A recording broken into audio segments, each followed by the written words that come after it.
একজন গল্প করছিলেন যে আমি আজকে 20টা বছর বিবাহ করেছি, এই 20 বছরের ভেতরে আমার স্ত্রীর সাথে কোনোদিন কথা কাটাকাটি হয়নি, ঠোকামুখিও হয়নি, উচ্চ বাচ্চ স্বরে কথাবার্তাও হয়নি। যে এভাবে আপনি জীবনটা কাটালেন কি করে?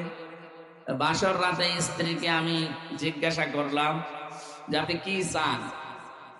স্ত্রী আমাকে বলছে, দেখেন আপনার কাছে আমি একজন নতুন মানুষ, আগে একটু পরিচয় হোক, এরপরে আপনার সাথে আমার কথাবার্তা হবে। পরিচয় করার পরে স্বামী আমাকে জিজ্ঞাসা করছে যে আপনি আমার এই কয়েক মিনিট কথা আগে শুনে 2-3 মিনিটে আল্লাহ এবং রাসূলের প্রতি একটা প্রশংসামূলক কথা বললাম, আলহামদুলিল্লাহি রাব্বিল আলামিন ওয়াসসালাতু ওয়াসসালামু আলা রাসূলিহিল কারীম। এরপরে কয়েকটা কথা তাকে জানালাম যে স্বামী আপনি কি কি পছন্দ করেন আপনার জীবনে, ওইটা আমাকে আজকে শোনান, আমি আপনার পছন্দনীয় কাজগুলো আজকে থেকে করব। এই যে স্বামী স্ত্রীর ভেতরে গন্ডগোল হয় না, মারামারি, কথা কাটাকাটি, উচ্চ বাচ্চ, রাগারাগি কেন হয় না? এই প্রথম দিন থেকে ঔষধ দিয়েছে স্ত্রী যে আপনি যা যা পছন্দ করেন এটা আমাকে বলেন। 2 নম্বরে, আমার বাড়িতে আপনার বাড়ির আশপাশের কারা আসলে আপনি পছন্দ করেন আর কারা আসলে আপনি রাগ করেন, এইটা আমাকে আগে জানান। স্ত্রীকে স্বামী তখন আল্লাহর প্রশংসা, রাসূলের দরুদ পড়ার পরে বলছে, দেখেন আপনি যদি এই কথাগুলো যা বললেন এটা যদি আপনি মেনে চলতে পারেন তাহলে আপনি ভাগ্যবতী।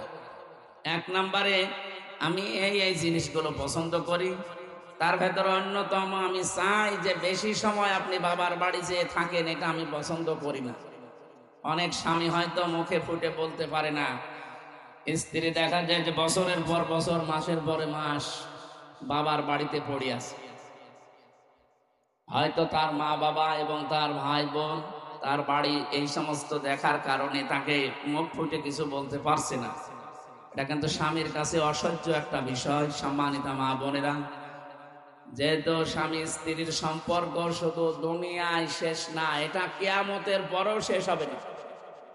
আমি আবার বলছি, ফাইদা নফিখা ফিস সূরি ফালা আনসাবা বাইনাহুম, সিংহায় ফুৎকার দেওয়ার পরে যত রকমের সম্পর্ক আছে সব সম্পর্ক কাট হয়ে যাবে, শুধু স্বামী স্ত্রীর সম্পর্কটা শেষ হবে না, এটা কিয়ামতের পরেও থাকবে। আপনারা দুইজনে যদি জান্নাতি হয়ে থাকেন, কিয়ামতে আপনি জান্নাতের নেত্রী হবেন, ৭০,০০০ হুর হবে আপনার খাদেমা। সুবহানাল্লাহ। এজন্য এই সম্পর্ক মা বাবার সাথে যেমন, ছেলে মেয়ের সাথে যেমন, ফুফু খালুর সাথে এরকম না, এটা একেবারে অটুট। আমরা চাই যে যার সাথে আল্লাহ জোড়া তৈরি করে দিয়েছেন, কিয়ামত না কিয়ামতের পরও যেন এটা টিকে থাকে। এটা খুব গুরুত্বপূর্ণ এবং গভীর বিষয়। যেন ও যদি চায় যে আপনি বাবার বাড়ি বেশি দিন পড়ে থাকলে তার কষ্ট হয়, সে বলতে পারছে না, আপনি যাবেন না।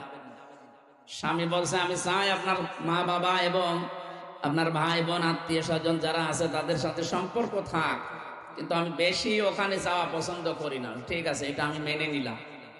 2 নম্বর, আমার বাড়ির আশপাশে এই মানুষগুলো সজ্জন এবং তারা চরিত্রবান, এরা যদি আসে আমার অসুবিধা নেই, কিন্তু এই যে এই মানুষগুলোর নাম বলে গেলাম, এরা যেন আমার আশপাশে বাড়িতে না আসে, কারণ এদের চরিত্র ভালো না।